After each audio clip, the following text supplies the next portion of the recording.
I'm paperless. We don't need an office. Yes, you do. They're from Great Britain. I think at one point it was the Queen's purveyor. Now, perhaps the King's purveyor of fine wall coverings.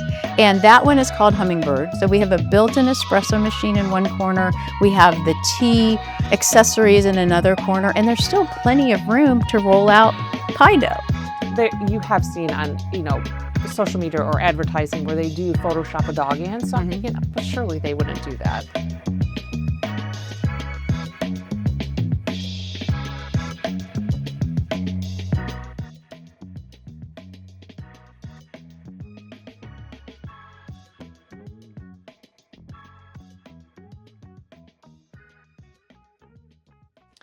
Hello, everyone, and welcome to Design Discussions with Nadine. I am Nadine, and I have a very special guest again today, Ms. Pamela O'Brien.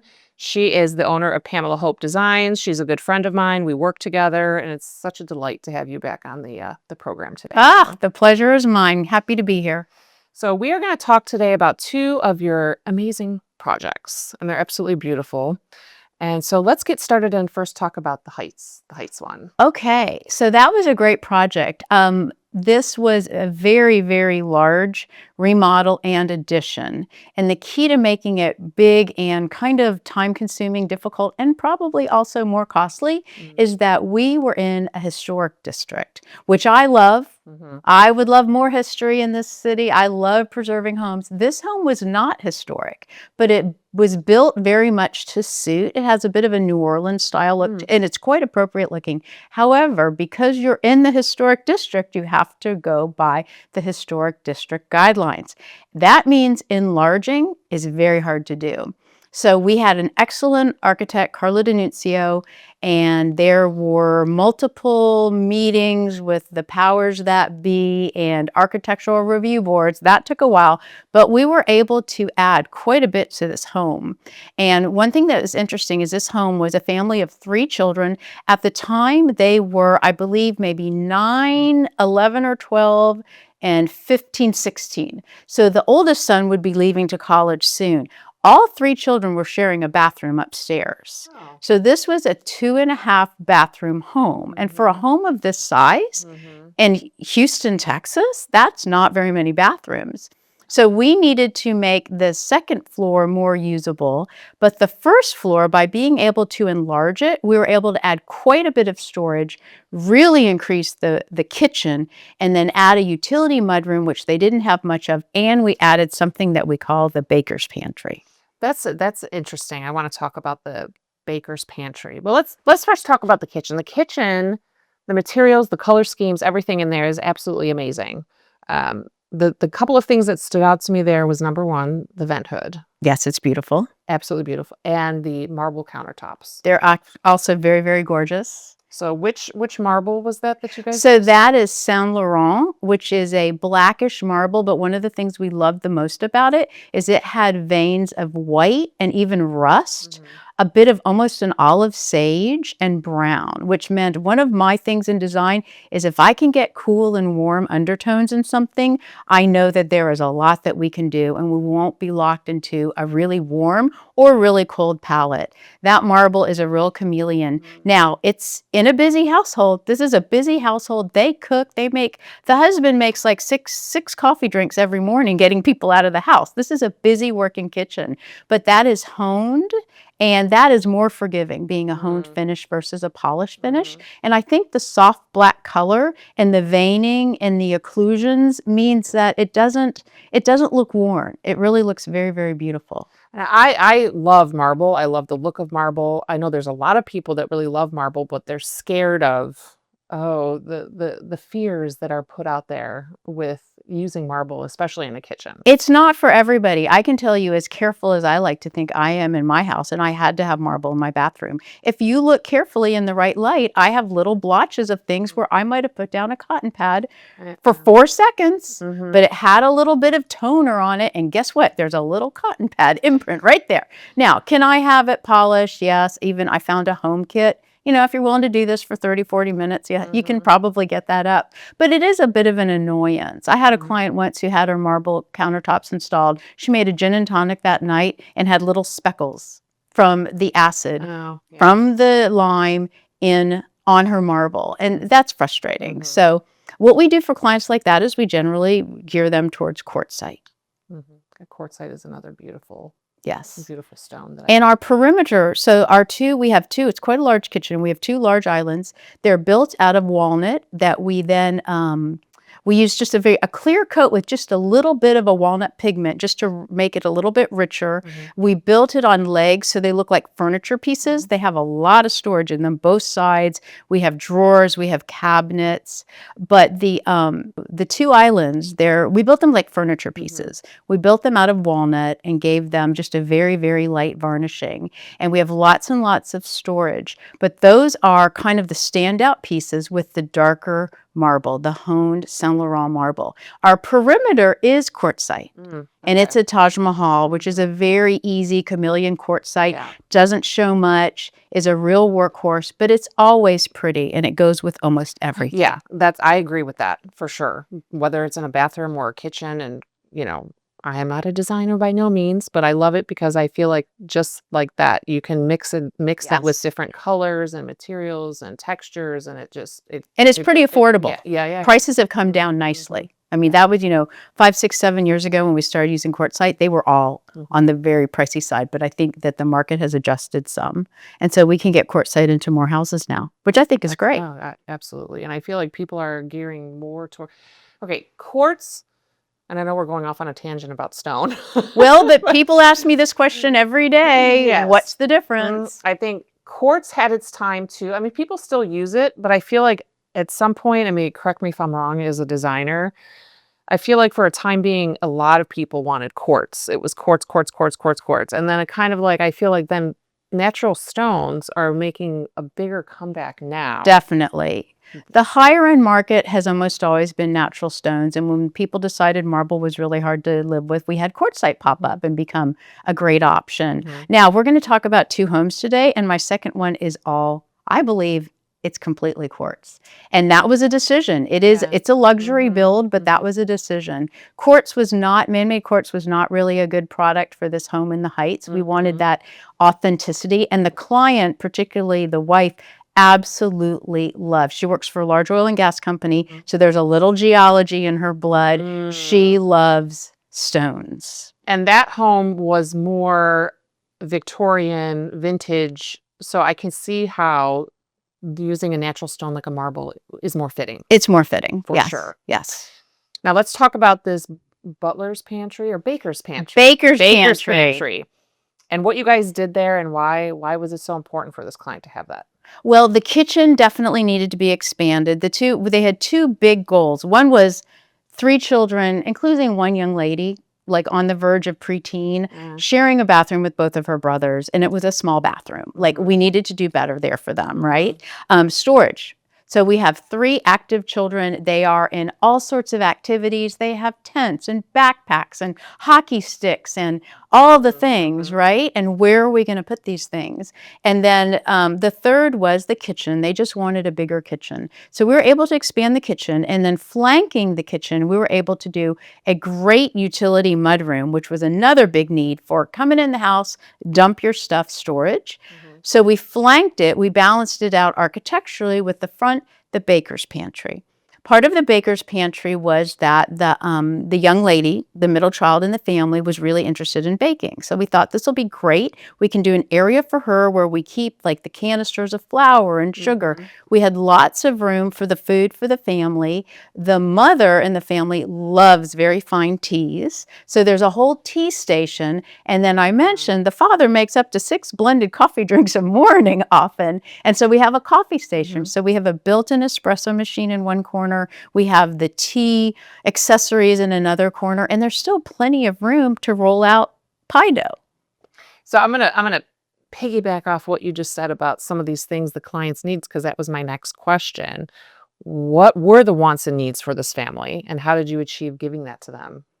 Larger home, added space for the children, so the bathrooms. Storage was really one of the primary needs. And then we were able to provide a lot of storage in the pantry, but expand the pantry and give it these other maybe specialty tasks. They kind of divided the kitchen in two since we have the two islands. One island is in front of what was the inspiration for the kitchen, which is the French Lecanche range in matte black and brass. That's really a showpiece.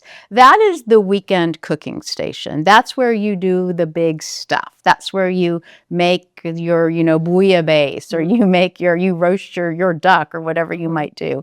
The other side is more of the everyday in and out. So easy access to snacks, to morning drinks, to making smoothies, breakfast, and things like that. So they really did have kind of stations. The wine fridge is over by the big range, not on the same wall, cold versus hot, but in that general area. So that side of the kitchen is more of the specialty. And then the other side is the everyday. And that works out well. It's a family of 5 most of the time. They have some family nearby. They have a nanny. And so you have often 6 people, and the kids have friends. Yeah. So we can have a big crowd in that kitchen, and there's really room for quite a few people to do the things they need to do, whether it's get some ice, grab a drink, put something in the oven. So yeah, functionality was a Functionality big of the thing. kitchen, and then storage. And then, of course, the turning 1 bathroom into 3. Great. Okay, so moving on to, you briefed on the utility and mudroom. When I saw the pictures, my first thought was, oh, this is kind of like moody, but not. Like, I liked the color combo in there, and it seemed like, of course, that was a theme going through the whole house. You have some, darker, but you have some lighter aspects in that space too, which is really nice. Yes, so we kept, they had some floors that were in walnut, so we refinished those and added to them. Luckily, they were the thinner planks that are very accessible, and we finished them on site so we could make everything just a seamless flow. So it wasn't a really dark floor, but it's a rich floor. We did a lot of white on trim, some of our cabinet millwork, and our walls and ceilings. We have quite a few windows in that house, so often in one room you might have a window north, south, east, and west, or at least 3 of the 4, which means you're having that cross light coming in. Of course, we did, I think, really nice architectural lighting in the ceiling, and we have pendants and sconces and things like that. But we were able to use quite a bit of dark paint, which is not really black. It was a new color to me. I went to the Sherwin-Williams design studio. There's one over in Westview, and they have all the colors out. And so you just start grabbing. It's super fun. And I found this color called Armory. Oh. So it's it's not really charcoal. It's not really black. It's not too gray. It reads fairly black, but has a softness to it. That's nice. It's not, I always, when black is too black, I say it's inky. I don't feel that this is inky at all. So we were able to do these spots. We highlighted, we did a built-in china cupboard with a lot of metal grills, glass, and black. We did the baker's pantry in black, top and bottom. But in the kitchen itself, we have some white cabinets. And I think that that helps. Yeah, that helps break up if somebody doesn't want anything too dark. But it works so well. We used it as an accent color, but then, when you have an accent color, it's most successful to repeat it a few times. And so the utility room, mudroom, and the baker's pantry are both mainly black. In the kitchen, we have black in some key anchor areas. And I think it feels very balanced. It's a lovely space to stand in that kitchen. It just feels welcoming and warm. It feels a little historic, which I love that, even though it's not really a historic kitchen. It has that kind of classic, timeless feel. Yeah. The other space that I loved in that house was the powder room. Isn't that darling? The wallpaper and the basin in there are just absolutely lovely. That was a lot of fun. So we went wallpaper shopping. A lot of times when my clients are into wallpaper, we like them to go with us. And one of my favorite wallpaper suppliers is Cole & Son. They're from Great Britain. I think at one point it was the Queen's purveyor. Now perhaps the King's purveyor of fine wall coverings. And that one is called Hummingbirds. And it comes in, I don't know, like 8, 10, 15 colorways. Really? Wow. And we found that grayish, almost black but not, with the hummingbirds having a lot of rust and brown in them. And we knew we were going to have a lot of built-in walnut wainscoting, which has that rusty brown color. And we saw that paper. This was a long build. There are a few things that never changed. That hummingbird paper, never once did we bother looking at another paper again. That was a decision and we were finished. That's good. I'm glad, because when I seen that photo, I was like, oh my gosh, I love it. It's just, it was such a, I don't know, beautiful, but like it made me happy to look at it. And it's unusual because hummingbirds aren't really that color by nature. And on a black background, it seems a little bit unusual. But I carried that sample with me when I went out to the stone yard, and I found it's Pietra gray. So we built that basin. You buy the legs, you buy the basin often. I can't remember if that was a drop-in. I think we fabricated it actually. So we did the entire vanity top out of a piece of stone, a slab, and that's a Pietra gray. I think that's a marble. I believe it's a marble. We may have to fact check that. And it's also honed. And then we bought the very pretty vanity legs and, of course, all the plumbing parts. So the one thing that everyone needs to remember is if you're going to have those exposed pipes, you have to buy pretty pipes too. Yeah. We don't want to see PVC snaking under that no, and $5,000 vanity. Well, and those are the details that, a great designer thinks about, right? Yeah. I mean, because that might not be something that somebody would a homeowner might not think about that. They're like, oh, I just love this. Because even if they see a similar type vanity of that in like a magazine, the majority of the time it doesn't show that. Right. It's not showing. Yeah, they're not featuring the it's plumbing. not showing any plumbing because it's just the vanity itself. So it's an afterthought. People might not think about. Oh, oops. Well, we almost have to do it as an afterthought too, because generally plumbing, when we're doing a new build or we're doing a large project like this, plumbing is one of the first things that we pick out. In construction, I know that's probably at the top of your list. So often we're picking out faucets and we don't really know what the bathroom's going to look like. We can pick out faucets without knowing what our wallpaper is going to be. Like that, to me, that's not going to be an issue. We'll make it work. But you may not be thinking, oh, I think we're going to do a top, and I think we're going to fabricate it, and I think I'm going to have exposed P-traps. We had not thought about that at all when we purchased our faucet. Yeah. So, but luckily you can call your plumbing supply and you can say, hey, guess what?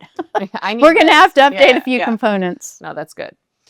So moving on to the second project, this one is quite different from the first one we just highlighted. It's a more modern home. And so let's talk about, you can talk a little bit about the client there. I know you mentioned that she had experience in building also in Massachusetts, which is, I think it's great because that's a totally different aesthetic from here in Texas. And situations. Yeah. We deal with heat, they deal with cold. Yeah, I know. And freezing all the time, not just, oh my gosh, there's a freeze this weekend. So the build part is quite different. Right. And then I'm sure even the design aspect might be different when it comes to weather too, because, when you're designing a home up there, you might be thinking about, oh, the client might want heated floors or heated, whatever. Yes. So it's different. Yeah. AC is not quite as important. Heat's twice as important. Yeah. Right? Right. Different things. And certain projects you can't do in midwinter. You have to space things out. And then all of a sudden there's a snowstorm for 2 weeks and your trucks can't get there. So the timing. A lot of that. So lovely client. This came to me from a builder who I've worked with several times and always really enjoyed it. And I think bless his heart, he's really good at putting people together because we did love this client. And I think this client really loved us. It was a very, very happy. She loved my design manager, Dana. We all just so much enjoyed being together. Even when we had to talk about something that wasn't working, we're all just happy to get there and make things work out for her. But she had experience. So they had lived in Texas. They had built several homes in the Houston area. They moved to Wellesley, Massachusetts, which is kind of a classic city. So yes, you're going to have more New England, more colonial, more traditional. And she had a lovely home up there and really enjoyed that process. Moving back here, she was ready for a bit more of a modern transitional home. And she said, I want it to be full of beauty, comfort, and ease. So she wanted it to be pretty, but she didn't want it to be overly done. She doesn't want to keep up with that much stuff. When you have a lot of things on every shelf, they should be dusted and they should be cleaned and you should be taking them off and then you put them back. And all of a sudden cleaning a shelf is a 2-hour project. And she just didn't want to get worked into that. So we kept a very simple palette, mainly white. She wanted very simple blonde floors, very natural looking, just a touch off that for her built-in cabinetry. We had some reeded millwork as an accent. That was just maybe 2 shades darker than her blonde floors. We did mainly white paint, but we also had, I think it was linen, it's some sort of a linen Sherwin-Williams color, which is a very, very light beige, which was our cabinet accent color, but very soft and just clean, tending almost to maybe mid-century modern in some of our fixtures. And Which I love. yes, it's a great look. It's a great look for her home. That's great. And no, I noticed that it was a very light, clean, bright space. She liked blues, so we brought blues. She wanted virtually all of her furniture and all of her draperies and all of her bedding to be white or some version of white, which is not something we generally do. We usually have more color or depth at least and layering and textures. And so I know at one point we're worrying like, we're going to have to do some stuff to keep this from being boring. But actually when we got all the layers of white and textures in there, we had the same drapes throughout the whole house, but I think they look very, very nice. She put drapes in every room, including all the guest rooms, so we have nice, quiet, room darkening draperies, very, very comfortable. She put a small side desk in each room and then a nightstand on the other side, almost like a hotel setup. I loved that. Yeah. So you have a little chair and a little desk, and it can serve as a nightstand too. Just very comfortable home. Yeah, and you talk about textures. There was the vent hood in that kitchen also was quite nice. It was simple, but very beautiful. clean lines. Yeah.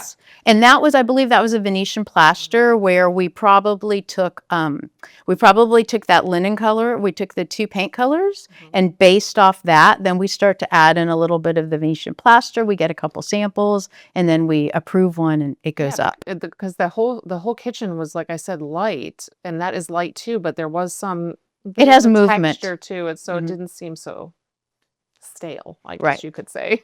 No, the whole house feels very fresh, and I don't think you can really date stamp this one either. I think that in 4 years from now, it could be a new build, and I guess she moved in a year and a half ago, so, theoretically, it's a 2-year-old house. But we at Pamela Hope Designs, that is one of our things. I feel that if you go on our website, it's pretty hard to tell, other than maybe one home for a builder who does build a certain look. I think it's really hard to tell when we did these projects.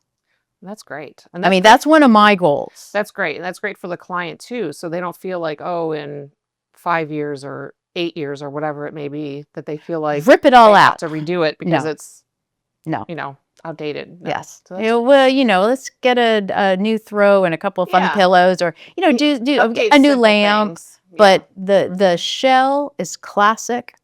And if you really love it, and I found this in my own life, thinking of being in design, you want to redo your house all the time. No, I love my house. Yeah. I love it. I have no reason to updating little things for fun. You buy an accessory. But overall, my selections, I'm very, very happy with. And our house is almost 10 years old now. Yeah, that's good. And so you have a chef's kitchen there in that house. Yes. What are the benefits of that? So for her, she was really thinking of entertaining. They had their first grandchild. They were moving back to Houston partially for that because that part of her family was in Houston.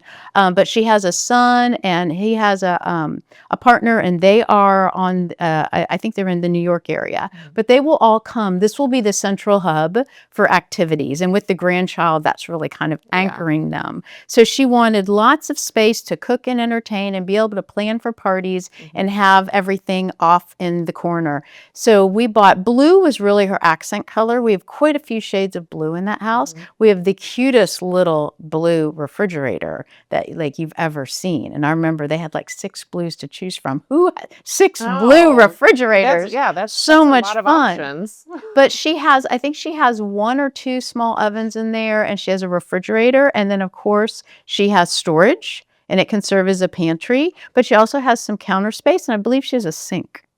Yeah. I'm having to think back now to the photos, but I believe she also has a sink in there too.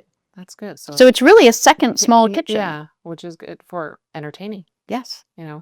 Which is good. Like you mentioned, pushing everything off to the side, which I think a lot of people would love. So if you don't feel like everything is in the middle of your entertaining area. Or on your big island, which is going to become your buffet area. And I have a fairly large pantry, but I love it. And I pack it at my house. I have I feel 8 pictures, and I have way too much of all this stuff, but I love it. And I've inherited from my family. They're, things that were on Nana's table. I mean, I love these things and I use them when I entertain. So my pantry is pretty much packed, but when I'm having a party, I can line up the bags. I can line up the stacks of napkins. I can get everything ready. The bags of chips, whatever I'm serving, I can have everything kind of in there and I can close the door.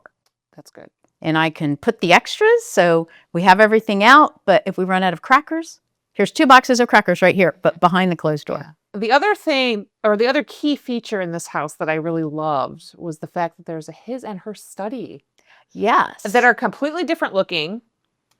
They're adjacent. Yes. Yeah, they're adjacent. I think that's an amazing idea. Well, I think that's sort of one of my things because I don't have to convince people as much as I used to. Although, believe it or not, I still have to convince some people that they need an office. Oh, no, I'm paperless. We don't need an office.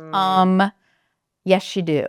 Yeah. When I see what's next to your bed, a stack of papers, although you're paperless and it's this high and about to fall over, wouldn't it be nice to have a spot for this? So when I try to suggest that when we have adults in the household, I would like them all to have a spot. And if it's like, husband and wife or 2 people who are living together and some children, I think that you need the his and hers or the 2 pairs of offices, studies, lounges. One can be a bit more of a library if you want, if you truly are paperless and all you do is sit there on your tablet, though I don't really believe that's really true for most people.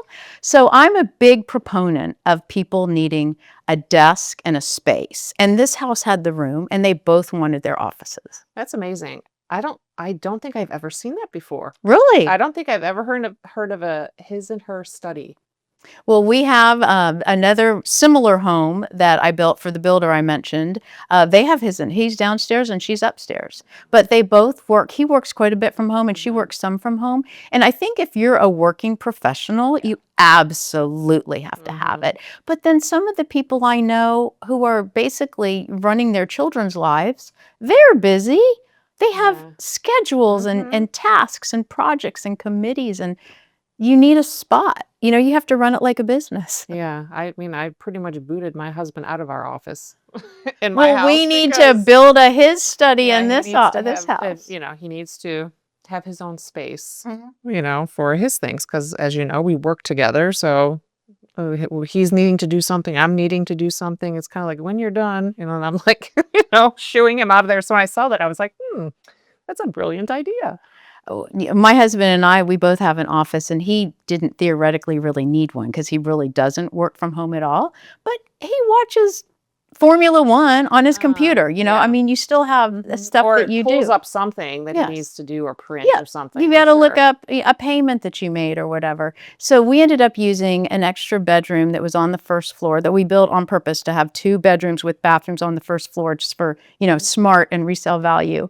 But we didn't really need it as a guest room because our guest rooms were upstairs. So we ended up, and I feel embarrassed to even say this, we put my old office furniture in there, and then I got the atelier studio. We got all new furniture, and I'm like, honey, you really like your office. Shouldn't we get you some new furniture? He's like, no, this is fine. I like this. I was like, well, if we move, we're getting him new furniture because it's time. That's good. He's happy with what he has. It's functional. It works well for him.